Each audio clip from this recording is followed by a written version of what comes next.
what does it mean to be alive? He's only been with our club a few months. He is involved in marketing, and when I asked him why did he join Toastmasters, so he can get more proficient at public speaking. Isn't that an amazing response? Please give Cameron a warm Suncoast welcome.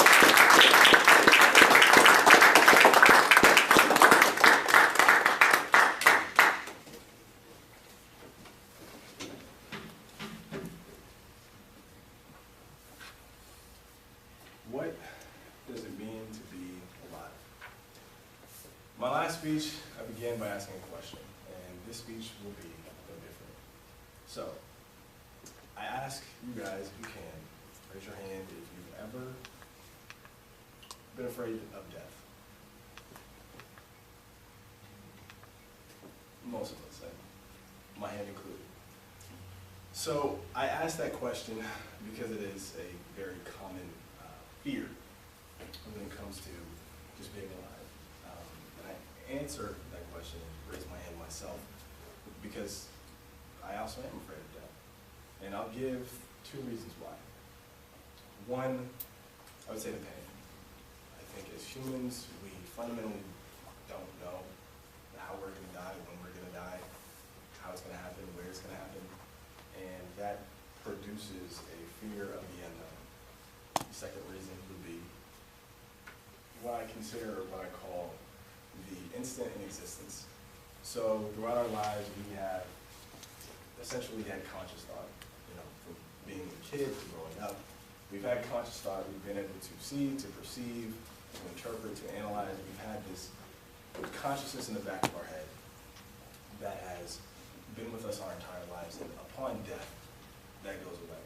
And we don't know what will happen to that existence, that sense of self.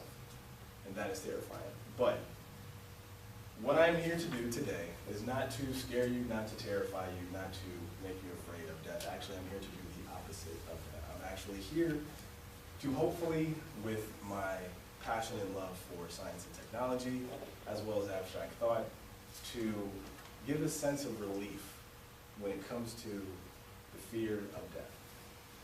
So I'll begin by talking about cells. So what are cells?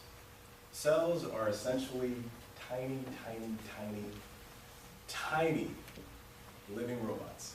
So why do I say living, why do I say robots? How does that make sense? Let me explain. So I say living in the sense of living creatures are given characteristics. We assign them certain functions that enter them into the category of being alive. And those characteristics are, they can regulate themselves, they react to their environment, which means if it's too hot, they'll react. If it's too cold, they'll react. They can eat, they can reproduce, they can grow, and they have a structural wall that separates them from their environment. So for us, as humans, it would be we have skin, we have organs, we have bones, we have a physical form that separates us from the air and the water and the ether.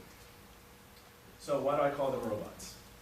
I call the living cells, and by the way, every single living creature on this earth is made up of living cells. I call them robots because cells are not made of anything that's alive. Cells are actually made up of chemicals that are not alive, they're actually considered dead, okay? So in that sense, the chemical components that make up cells react not based on free will, not based on purpose, not based on programming or what have you, but actually just based off of chemical reactions that are due to the natural laws of the universe.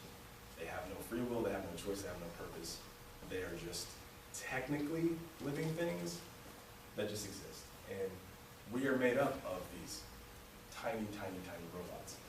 So the question becomes, well, if these living tiny robots make us, and they're not alive, well, technically they are, but not really, what does that say for us? So I'll give you an example just on cells. So every second, 1 to 3 million cells die.